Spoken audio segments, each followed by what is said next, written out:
So first thing we want to do is look at how to make a brand new Google Drawing document. You'll notice that if you go to your Waffle, it's not there like it would be if you were getting a Docs, a Sheets, or a Slide. So there's a couple ways to get there. One way is you can go to your Google Drive and then go to New.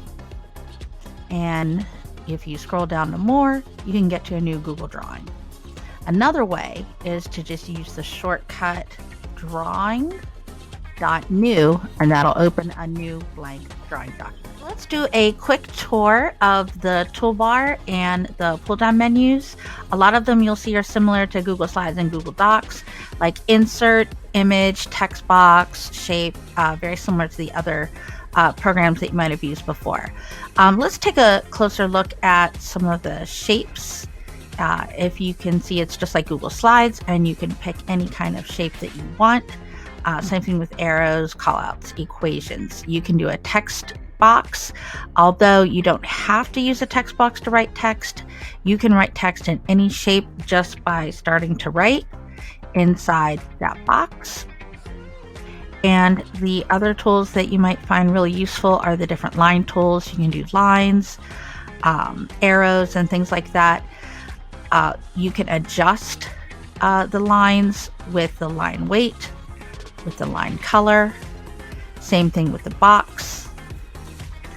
You can adjust those colors with the paint bucket tool. You could add a border. You could, in addition to regular solid colors, you could play around with gradients. You can even customize your gradient if you want to get a little fancier, adding a couple spots and doing some different color changes so you have a unique gradient that you'd like.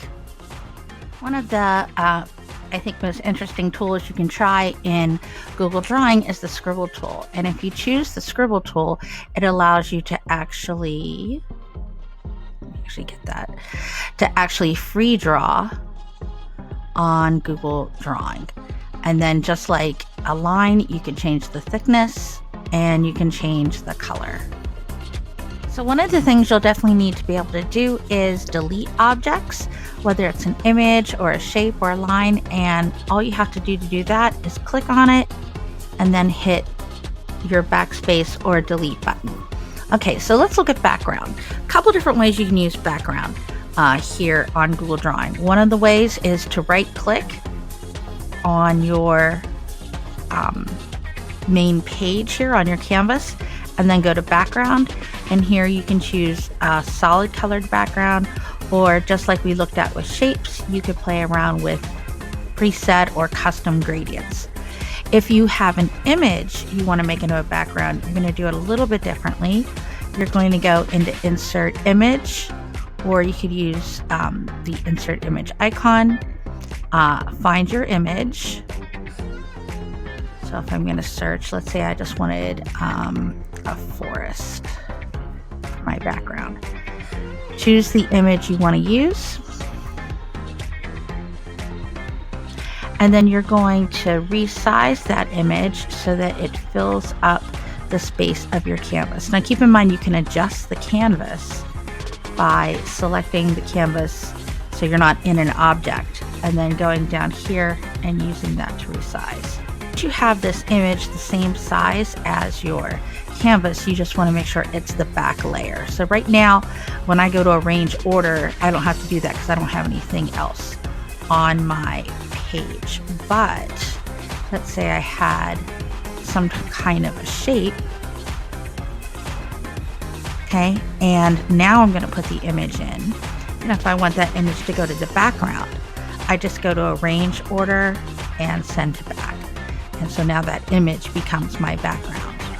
Let's take a closer look at some of the cool things you can do with shapes. I'm going to go ahead and just make a circle. I'm going to go ahead and make that circle yellow inside. And one of the things that I can do with my shape is I can duplicate it. So to duplicate it, I can go to edit and duplicate, and now I have another shape just like it, and I can make as many copies as I want, and it instead of going to edit duplicate, I can also do Control D or Command D if you're on a Mac. Okay. Another thing I might want to do is, let's say I want to take all these shapes and get rid of the border on all of them. So if I click away and then just kind of go outside of the group and then select them all, I can do something to all of them. For example, I'm going to make a transparent border. And what that's going to do is that's going to eliminate the border. Now you still looks like it looks like you can still see it because it's gray, but that's just because I have it selected. As soon as I click away, you don't see that. So now I have this shape that I created. Now, if I want to move this shape around, remember those are all separate circles. So what I can do so that I can move it all together is select all those shapes and then do something called grouping. So I'm going to go to Arrange and Group. And once I've done that, all those shapes that I lumped together can be moved together. Oops, I ungrouped it by accident. Okay, so let's take a look then also at some more things with the Arrange menu. We looked at it when we were taking an image and putting it in the background. But in addition to that, you can do some alignment. So let me put some different shapes in here. I'll just make some squares. Let's spread them out. Okay, and then by selecting all of them, I can play around with how I want to align those. And this works with shapes or images or anything you want to work with. So I can go ahead and align them all to the top. Then they're all starting at the same place on the top. I can distribute them so that they're all spaced evenly. And I can do that with all those different variations. Putting them all in the center, distributing them horizontally or vertically, making sure everything is horizontally centered on the page. Lots of different things like that. And then again, to get into the arranging, let me add another shape here. We looked at making a picture go behind something, but let's say I want to make what looks sort of like a border here. I'll make this a different color so we can see it. And then with anything, I can go ahead and send that to the back, and now that's behind my other shape. So just by playing around with the Arrange menu, there's all different things you can do to make things different. Okay, another thing I want to look at with shapes is how to make some things you might not be used to making, like how to make a semicircle. So believe it or not, to make a semicircle, what you're going to do is you're going to use the pie shape, and then this is where this little yellow dot comes into play. You can use that to basically morph the shape, and so that's where you can use the semicircle. And then in addition to using the rotation tool here in Arrange, if I want to rotate it, I can do that clockwise and all those different things. But I can also, if I want more of like maybe not an exact flipping, I can use the little circle, and this works with any shape where you just use the little circle to rotate. So the little yellow triangles, those allow you to morph the shape and change things about them. The circle allows you to rotate the shape. Okay, and that works really well with things like arrows as well. So if I have an arrow and it's thick like this, I can change it to make this, there we go, a little thinner on this part, little move. So I'm morphing the shape, and then again, the little blue circle allows us to rotate it. So let's take a closer look at some different things you can do with images. You could, again, upload or search. The Google image search is embedded right here into Google Drawing. You can also always copy and paste. So let me look for something really quickly. I'll just look for a cat picture. It's one of my favorite go-tos. And whenever you put the picture in, there's a lot of tools that you can use to change it. To resize, you can just click and drag by the handles. And if you're new to working with images and drawing tools, one thing you want to make sure is when you're changing size that you don't use the handles in the center here, because what's going to happen is that's going to mess with your proportion. If you're changing size with the handles, always use the ones in the corner. Okay, so let's take a look at some things I can do with my picture. Notice when I click on my image, I have a different set of tools here. So I can use these. One of the things I can do is give it a border. And you can see the higher weight you make it, so it looks more like a frame. And then you have some more options. You can try some different types of border there. You can also, of course, change the color. Okay, so that's one way that you can work with it. Another thing that you'll notice here is we have format options. I'll come back to the other things.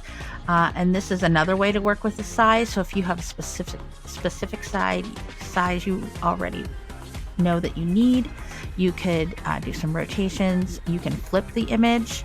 That comes in handy a lot.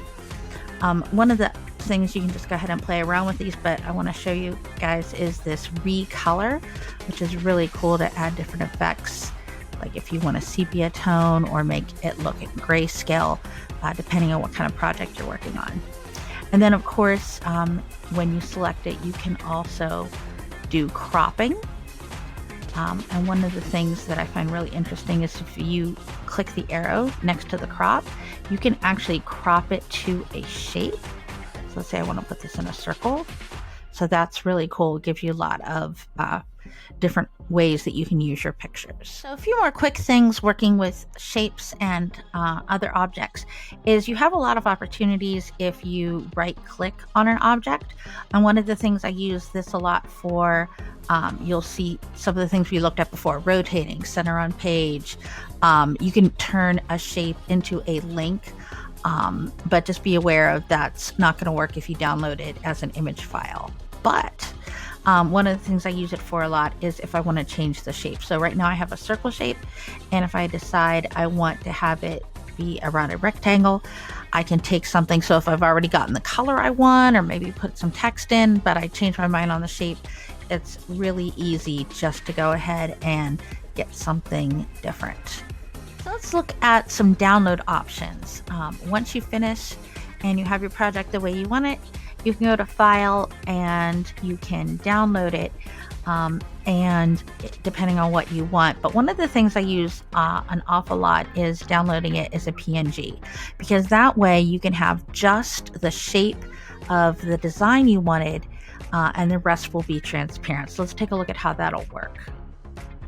So I downloaded this as a PNG. I'm going to open up a Google Slide, and I'm going to give that a colored background so you can see a different color. Okay. I'm very indecisive. Okay. And then I'm going to go ahead and insert that image. So for this, I'll do insert image, and I'll upload it from my computer. Go to where I saved it. And you can see that it's a transparent image. Now I still have technically all that space, but it's not showing that grid. And then I can just crop that if I need to. I could also, in my original, if I want to get rid of all that extra space, just crop it right here. But the most important thing is that it's not going to have that gray background. It's coming up as transparent.